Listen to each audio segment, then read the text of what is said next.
तुम मेरा पीछा करते करते यहाँ भी आ गए हो? सीरियसली? ये खुशफहमी अपने दिल से निकाल दो। तुम इतनी भी खूबसूरत नहीं कि तुम्हारा पीछा करूं।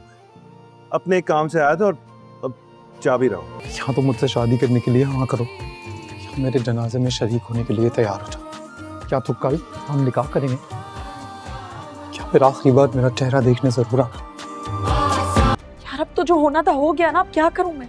कैसे समझाऊं अम्मी को कि मैं वहाँ शादी नहीं कर सकती जहाँ वो चाहती है, मैं किसी और को पसंद करती हूँ। अम्मी,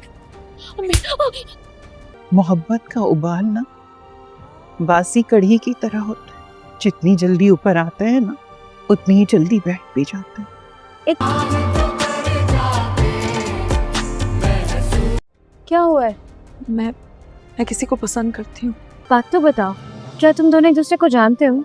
नहीं तो मैं कहे जैसे तुम दोनों एक दूसरे को देखकर चौंके थे, अच्छा लगा के जानते हो। अनुषे को जानती तो हैं। अनुषे ऐसी नहीं है अम्मी, सोच लिया मैंने, तुम दोनों की शादी में जल्दी कर दूंगी। अम्मी, अनुषे बात करेगी ना उस लड़के से? अगर तुम क्या चाहते हो, मैं क्या करूं?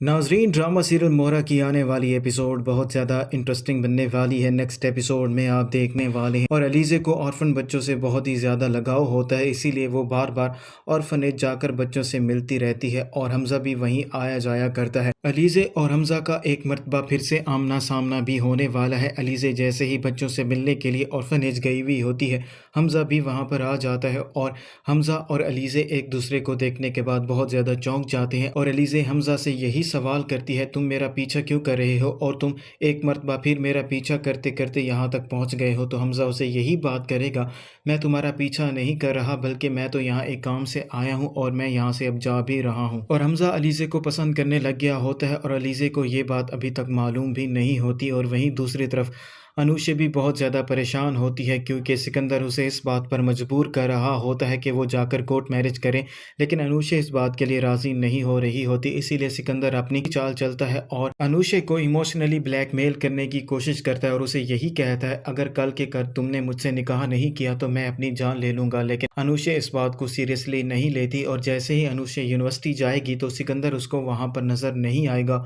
वो बहुत ज़्यादा परेशान हो जाएगी और अनुषे के पास अब कोई और दूसरा रास्ता नहीं होता है, इसीलिए वो सिकंदर के घर उसकी खैर खैरियत मालूम करने के लिए जाएगी तो देखेगी सिकंदर वहाँ पर बेहोश पड़ा होता है। तो सिकंदर को बेहोशी के आलम में देखने के बाद अनुषे बहुत ज़्यादा परेशान हो जाएगी और उसे फौरी तौर पर हॉस्पिटल भी मुंतकिल कर दिया जाएगा। और जैसे ही सिकंदर को होश आएगा, अनुषे उससे यही बात करेगी, मैं तुमसे शादी के लिए राज़ी हूँ।